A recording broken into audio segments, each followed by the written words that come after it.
사랑의 주님, 주님 앞에서 우리의 마음을 고백해 봅니다. 나를 사랑하셨고 나를 인도하셨고 그래서 오늘도 이길 힘을 주시는 그 사랑의 주님 앞에 우리의 고개를 조아려 봅니다. 거룩하신 주님, 우리 가운데 임하여 주시사 그 사랑의 힘으로 그 거룩을 지켜내게 하여 주시옵소서. 나를 사랑하셨고 나를 거룩하게 하시는 주님 앞에 오늘도 고개를 조아려 봅니다.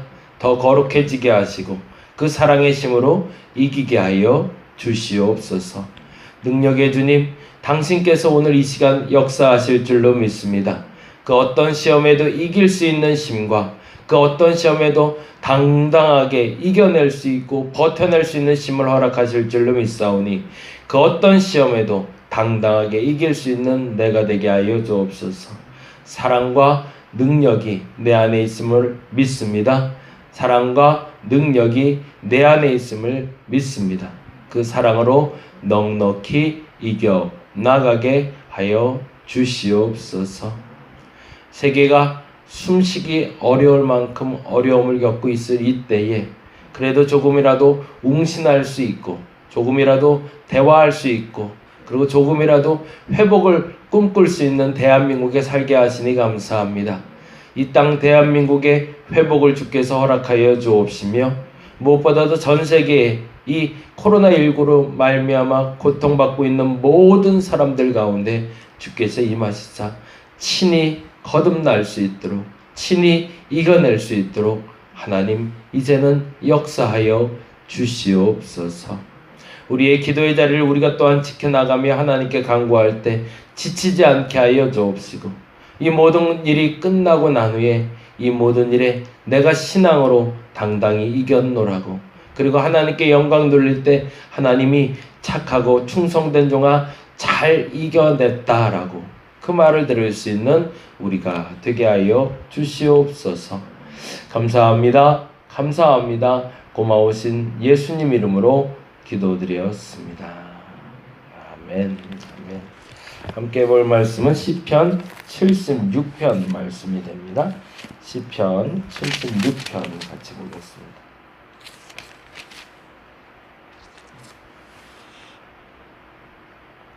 시편 76편 1절에서 12절까지인데요. 한 목소리로 같이 천천히 한번 읽어보도록 하겠습니다. 하나님은 유다에 알려지셨으며 그의 이름이 이스라엘에 알려지셨도다. 그의 장막은 살렘에 있으며 그의 처소는 시온에 있도다. 거기에서 그가 화살과 방패와 칼과 전쟁을 없이 하셨도다. 셀라. 주는 약탈한 산에서 영화로우시며 존귀하시도다. 마음이 강한 자도 가진 것을 빼앗기고 잠을 빠질 것이며 장사들도 모두 그들에게 도움을 줄 손을 만날 수 없도다. 야곱의 하나님이여 주께서 꾸짖으심에 병거와 말이 다 깊이 잠들었나이다. 주께서는 경외받을 이시니 주께서 한번 노하실 때에 누가 주의 목전에 서리이까.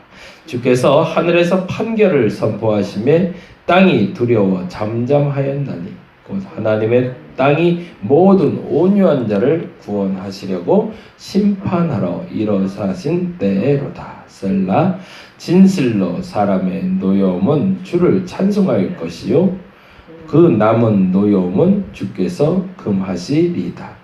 너희는 여호와 너희 하나님께 서원하고 갚으라. 사방에 있는 모든 사람도 마땅히 경외할 이에게 예물을 드릴지로다. 그가 고관들의 길을 꺾으시니 그는 세상의 왕들에게 두려움이시로다. 아멘. 76편은 75편의 다음 편이 되는데요.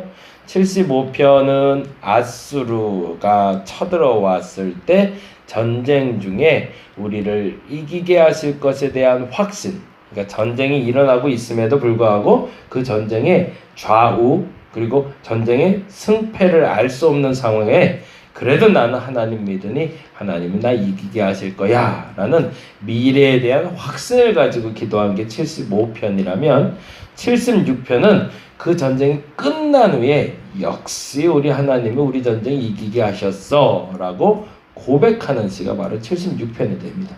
크게 다른 것은 과정 중에 기도하는 게 75편이라면 결과를 보고 기도하는 게 76편이 되겠죠.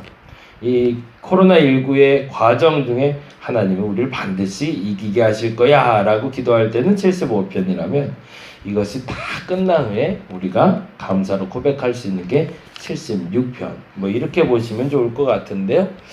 더 중요한 것은 사실은 더 큰 믿음이 무엇인가 라고 말한다면 오히려 75편이라고 말해야 되겠죠. 왜냐하면 전쟁 중에 비록 지금 과정 중에 고난 중에 있지만 그래도 나는 승리할 수 있어 라는 믿음의 고백이니까. 근데 반면에 76편의 고백도 귀한 고백이 될 겁니다. 왜냐하면 75편의 고백처럼 과정 중에 믿음을 갖는 것도 중요하지만 모든 결과가 나타난 후에 버림받지 않는 것도 중요하기 때문에 그렇습니다. 근데 신앙인들이 실수하는 것이 뭐냐면 과정 중에 믿음을 가진 그 위대한 믿음을 갖는 것도 중요하지만 결과가 나타난 다음에 하나님 앞에서 그때 너 어디 있었느냐라고 물어보셨을 때 나 기도했습니다. 나 당신의 자리를 지켰습니다. 라는 고백을 할 수 있는 신앙인이 될 수 있는가 없는가를 우리는 점검해 봐야 된다는 거죠. 그러면 하나님이 그 마지막 결과물로 그 모든 전쟁이 끝나고 모든 상황이 끝나고 난 후에 우리를 지키실 때 어떤 사람은 버림받고 어떤 사람은 하나님께 인정받는가 그것을 이야기하고 있는 게 바로 76절이 됩니다. 76편의 원래는 1절은 하나님은 유다에 알려지셨으며 그의 이름이 이스라엘에 알려지셨도다 라고 되어 있는데 그 앞에 원래 아사벳이 인도자를 따라 현악에 맞춘 노래라는 단어가 있잖아요. 그리고 또 하나 70인역이라는 그 새로운 번역본에 그렇게 기록이 되어 있어요. 아수르에 관한 노래라고. 아사벳이 인도자를 따라 현악에 맞춘 노래 그리고 아수르에 관한 노래. 그래서 아수르와의 전쟁 가운데 승리하게 하신 하나님께 감사하는 것. 그런데 참 재미난 구절이 1절이에요. 하나님은 유다에 알려지셨으며 거기다 줄을 한번 쳐놓고요. 그의 이름이 이스라엘에 알려지셨도다 라고 되어 있단 말이죠. 그러면 그동안 하나님에 대해서 유다는 몰랐고 이스라엘도 몰랐다는 뜻일까요? 그건 아니겠죠. 유다도 알고 이스라엘도 알았는데 다시금 알게 되었다라는 고백이 됩니다. 그러면 어떻게 알게 되었을까요? 그동안은 머리로 알고 있다가 이제는 가슴으로 알게 되었다는 얘기죠. 머리로 하나님을 알다가 가슴으로 알게 되는 가장 큰 방법은 뭘까요? 그건 경험하는 거죠. 머리로 하는 거는 경험되진 않았지만 암기를 통해서 배움을 통해서 익혀가는 것이라면 감정을 통해서 가슴으로 알게 됐다는 건 하나님에 대해서 내 삶에 경험이 생겼다라는 뜻인데 이 경험이 생기는 가장 큰 도구로 하나님이 만들어 놓으신 것이 있습니다. 그것이 인생에 주신 가장 귀한 선물이기도 한데 그 선물은 바로 고난이란 이름입니다. 어려움을 통해서 하나님은 우리를 하나님을 경험할 수 있는 자리로 인도해 주십니다. 하나님은 유다에게 알려지셨고 그의 이름이 이스라엘에 알려지셨다라는 말은 하나님이 유다로 말미암아 고난받게 하셨고 그의 이름이 이스라엘의 고난을 알게 하셨다라는 뜻과도 연관되고 있는 거죠. 로마서에 보면 환난은 인내를, 인내는 연단을, 연단은 소망을 이룬다라는 말이 있는 것처럼 그 어떤 고난이 온다는 것은 고난은 우리에게 연단의 기회를 통해서 하나님의 소망에 이를 수 있는 기회를 우리에게 주시는 하나님의 귀한 선물이라는 겁니다. 그 얘기를 1절에 표현하고 있다면 그렇다면 그 환난 가운데 연단 가운데 하늘의 소망을 알고 하나님을 가슴으로 품게 되는 사람들은 누굴까? 그 사람들은 어떤 사람인지가 9절. 그 사람들 중에 포함되지 아니하고 버림받는 사람들은 누군지가 바로 5절에 나오고 있어요. 먼저 버림받는 사람들은 누군지 5절에 한번 볼게요. 5절 말씀 같이 읽어봅니다. 마음이 강한 자도 가진 것을 빼앗기고 잠에 빠질 것이며 장사들도 모두 그들에게 도움을 줄 손을 만날 수 없도다. 거기에 마음이 강한 자에 줄을 쳐놓을게요. 결국에 그 고난이 왔을 때, 역경이 왔을 때, 환난이 왔을 때 소망을 이루지 못하는 사람들이 있는데, 다른 말로 말하면 머리로 이해는 했으나 가슴으로 주님을 만나지 못하는 사람들이 있는데, 그 사람들은 곧 마음이 강한 자들이네요. 마음이 강한 자를 한 단어로 표현하자면 교만이죠. 결국엔 하나님의 이성적인 경험이 아니라 가슴의 경험이 시작될 때 교만한 자들은 하나님 앞에 버림받게 될 거라는 겁니다. 그렇다면 그 가슴으로 하나님을 만날 수 있는, 경험할 수 있는 사람들은 누굴까? 그게 바로 9절이죠. 9절 말씀 보겠습니다. 같이 읽어볼게요. 곧 하나님이 땅의 모든 온유한 자를 구원하시려고 라고 되어 있죠. 거기다 줄을 쳐놓을게요. 모든 온유한 자. 결국에 하나님이 우리의 머리로 알아주는 하나님이 아니라 우리의 가슴으로, 우리의 감동으로 만나주는 하나님은 환난이라는 도구를 통해서 우리를 만나주실 텐데, 그 환난이라는 도구에 교만하게 대응하는 자들은 버림을 받을 것이지만, 하나님 앞에 겸손하게 온유하게 하나님 앞에 무릎 꿇는 자들은 모두 다 구원해 주신다는 얘기죠. 그럼 온유하다는 말은 뭘까요? 두 가지인데, 첫째는 하나님께 온전히 복종한다라는 뜻을 갖고 있고요. 복종한다. 그리고 또 하나는 선으로 악을 갚는 사람들이라는 뜻입니다. 미국에서 목회하시는 목사님 한 분이 글을 올린 게 있어서 잠깐 읽어드리고 마무리할게요. 미국의 인디안들 대상으로 목회하시는 분인데 이번 주에 이런 글을 올리셨네요. 팬데믹이 시작되고 가장 힘든 한 주를 보낸 것 같습니다. 몸도 그렇지만 마음이 더욱 그러합니다. 바이러스 감염자가 급증했고 이에 사망자도 늘었습니다. 돌아가신 분들로 인해 무덤을 파드려야 하는 일이 잦아집니다. 일주일에 2번 정도는 이른 새벽 무덤을 파고 있으니 말입니다. 거기는 그런가 봐요. 다만 가족 중에 바이러스로 인한 사망자가 나와서 그런 일로 부탁을 하려거든 마스크를 좀 쓰고 나와야 하지 않겠습니까? 콜록콜록 기침까지 해대면서 말입니다.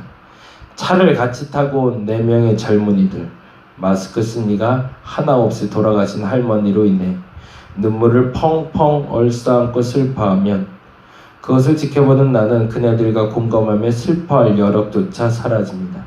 슬픔이 있는 자리에 슬픔보다 앞선 다른 걱정이 생겨나고 그 걱정이 반복되면서 걱정이 아닌 다른 감정이 솟구쳐 오르는 것을 막기가 너무도 힘듭니다. 무기력함을 많이 느낀 지난주 설교는 괜히 한 것 같습니다. 그냥 찬양이나 계속 올려드릴 걸 그랬습니다. 목사님이 무덤가에서 묵상하면서 적으신 글인데요. 환난 중에 우리가 이겨낼 수 있는 힘을 갖는다고 말하지만 사실은 지금 이 코로나19를 우리는 너무 쉽게 여기고 있는 것 같아요. 미국에 목회하시는 목사님은 일주일에 2번 정도 성도들 그리고 성도들의 가족에 돌아가신 분들을 무덤에 묻는 일을 하고 있다고 보고 있으니까요. 근데 그 이유가 아주 단순한 데 있대요. 서로 간에 마스크를 쓰지 않고 우리는 이길 수 있어라는 교만함 때문이라는 거죠. 이때일수록 더 겸손해져야 될 것 같습니다. 그리고 온유해져야 될 것 같습니다. 선으로 악을 이길 수 있어야 됩니다. 그런 사람들에게 하나님은 역사하여 주실 것이고 그 마지막 날에 이 76편의 시편을 읽게 해 주실 겁니다. 마음이 강한 자는 무너질 겁니다. 그러나 온유한 자는 구원받을 겁니다. 오늘 그 마음으로 기도했으면 좋겠습니다. 하나님, 내 마음이 더욱더 강해져서 무너져 내리지 말게 하시고 오히려 온유하여져서 하나님의 구원에 이르게 해달라고 그렇게 기도하는 우리가 되기를 간절히 바랍니다. 기도하겠습니다. 팬데믹이라는 말이 이제는 어린아이도 알 만큼 너무나 유명한 말이 되어버렸습니다. 코로나19에 대해서 우리 어린아이들뿐만 아니라 나이 든 모든 사람들이 다 알고 있습니다. 주님, 어떻게 해야 될지 알 수 없는 이때에 우리가 할 수 있는 것 오직 하나 있음을 알게 됩니다. 환난 중에 환난은 인내를, 인내는 연단을, 연단은 소망을 이루는 줄 알아.